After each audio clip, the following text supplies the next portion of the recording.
Welcome, today in front of me iPhone 14 Pro, and I'll show you all the box accessories with which our device comes.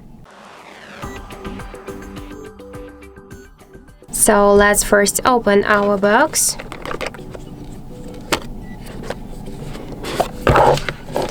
And what we can find here, so this is the cable, the Type-C and Lightning cable, and also we can find here some paperwork, the Apple sticker, and the SIM eject tool. Unfortunately, we have now here the adapter, so the charger brick and the earpods, so headphones. If you want to use them, you should buy them separately.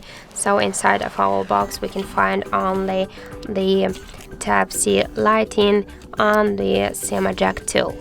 So that's it. That's all of the box accessories with which our device comes. Thank you for watching, and if you find this video helpful, don't forget to leave a like, comment, and to subscribe our channel.